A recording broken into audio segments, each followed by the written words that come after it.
কালকে যেহেতু মেয়েকে নিয়ে যাইতে পারিনি, তাই আজকে কিন্তু আমি আর ছাড়িনি। জানো তো, আজকে সন্ধ্যার দিকে কিন্তু মেয়েকে মেলা নিয়ে আইছি। হ্যালো এভরিওয়ান, গুড মর্নিং সবাইকে। আমি রাখি আমার একটা নতুন ভিডিওতে তোমাদেরকে অনেক অনেক স্বাগত আর অনেক অনেক ভালোবাসা। আশা করি আজকের ভিডিওটা অনেকটাই ভালো লাগবে, তো দেখতে থাকো। দেখতেই পাচ্তেছো, মাম্মাম ঘুম থেকে উঠে ওকে কিন্তু ব্রাশ করতে দিয়েছি। ও কিন্তু নিজে নিজেই ব্রাশ করে, এবং আমি যদি আর পাপা করে দেই ও কিন্তু কিছুতেই করবে না। ও নিজে নিজে এখন ব্রাশ করতে পারে, যেমনই করে তাও তো নিজে নিজে করে, এতটুকুই কিন্তু আমরা আর কি সন্তুষ্ট। তো এই যে ওকে এখন ফ্রেশ করে দিব, তারপর তো ওর সকালে খাওয়া দাওয়া আছে। জানো তো, আজকে ভেবেছি একটু আর কি ঘরটা ঝাড়বো। আর আমাদের যেহেতু শোয়া লেগেছে, আর শোয়ার মধ্যে কিন্তু ঘরটা ঝাড়তে লাগে আর কি। তাই অন্যদিন যেহেতু দিন নাই, আর তাই ভাবলাম আজকে ঝেড়ে নেই। আজকের বারটা কিন্তু শুক্রবার আছে আর কি। তো সকাল সকাল উঠে কিন্তু কাজে লেগে পড়েছি, আর রান্নাবাড়িটা কিন্তু আগেই সেরে নিয়েছি। আর যেহেতু ঘরের মধ্যে বাচ্চা আছে, সেরমভাবে তো কাজও করতে পারবো না, তাই ভাবলাম আগে রান্নাবাড়িটা করে নেই, তারপর অল্প অল্প করে সমস্ত কাজই করে নিব। আজকের ওয়েদারটা কিন্তু একদম বৃষ্টি বৃষ্টি, তাই ওর বাবাকে বললাম আজকে আর মানে দোকানে যাইতে লাগবে না আর কি। দেখতে দেখতে এতদিন যে কিভাবে হয়ে গেল বুঝতেই পারলাম না। জানো তো, আজকে 7 দিন আর কি। তাই এই যে 7 দিনের মাথায় কিন্তু কাজ আরম্ভ করে দিয়েছি, আর ঘরের সমস্ত কাপড় কিন্তু ধুয়ে দিতে হবে। কারণ যেহেতু রিলেটিভ মারা গেছে, আর আমরা যেহেতু ক্রিয়া খাচ্ছি, তাই আমাদের কিন্তু সমস্ত কাপড় কিন্তু ধুয়ে দিতে হবে। সমস্ত কাপড় বলো, রান্নাঘরের জিনিসপত্র বলো, সব কিছু কিন্তু ধুয়ে দিতে লাগবে। তাই এই যে এক এক করে একটা একটা করে কাজগুলো করে নিচ্ছি। এদিকে আগে রান্নাবাড়িটা করার পর, তারপরে এই কাজগুলো করার পর, তারপরে এখন ঘর ঝাড়বো। কাপড়টা না হয় পরেই ধুবো, আজকে আর কি ঘর ঝাড়বো। তো মাথার মধ্যে কিন্তু আগে একটা কাপড় বেঁধে নিচ্ছি, কারণ আজকে মাথা ধুবো না।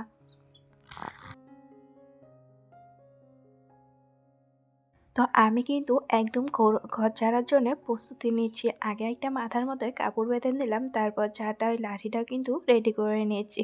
আর সেরকমভাবে তো লেত্রা হয় না, দেখতে পাচ্ছ বর কিন্তু মেয়েকে রাখতেছে, আর আমি কিন্তু এইদিকে কাজগুলো করতেছি আর কি।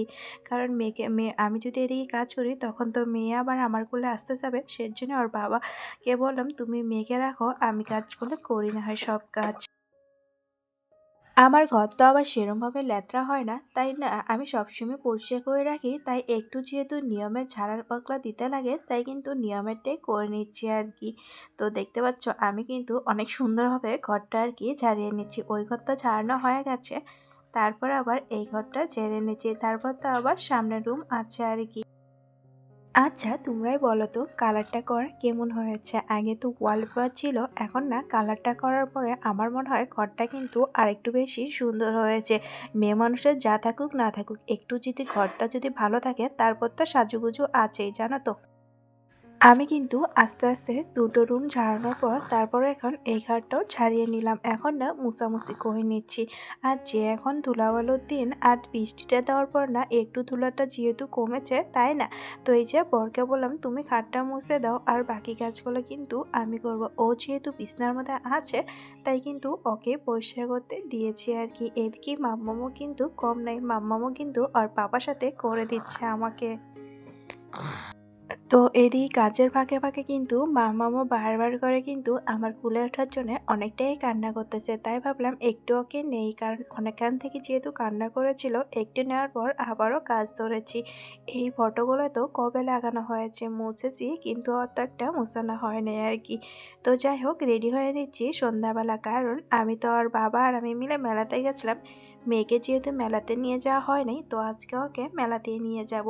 আর যেহেতু ওরা যাবে আর পিলপিলি দিয়ে যাব, তাই না।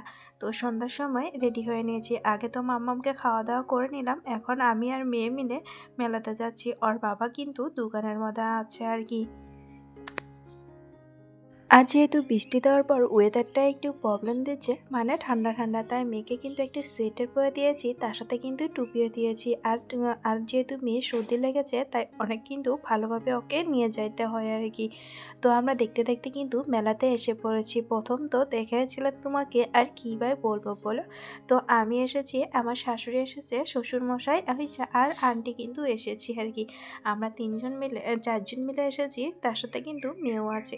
আজকে এসে দেখি ফাংশন হচ্ছে, জানো তো ফাংশন। আমার মেয়ে তো ওইদিকে নাচ শুরু করে দিয়েছে, কারণ ও একটু গান শুনতে পারলে কিন্তু নাচ আরম্ভ করে দেয়।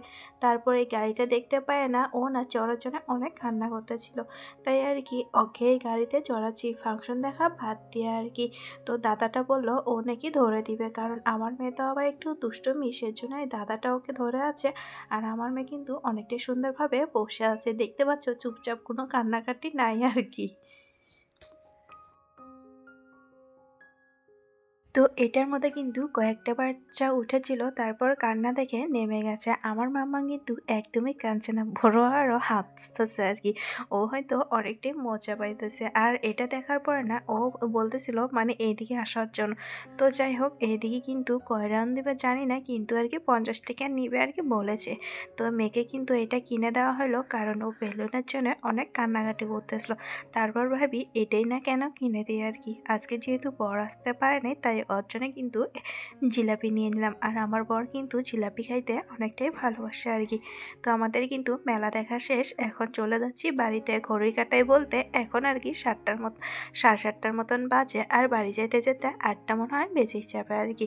এই যে আজকে কিন্তু কয়েকটা দোকানপাট আবার বসেছে, আমরা যেদিন এসেছিলাম ওই দিন একটু কম ছিল, আজকে দেখি লোকজনও বেশি এবং কিন্তু দোকানপাটও আর কি বেশি, জানো তো। তো আজকের মতন ভিডিওটা এ পর্যন্ত শেষ করছি। তো ভিডিওটা কেমন লাগলো প্লিজ লাইক করবেন, শেয়ার আর সাবস্ক্রাইব করে দিবেন।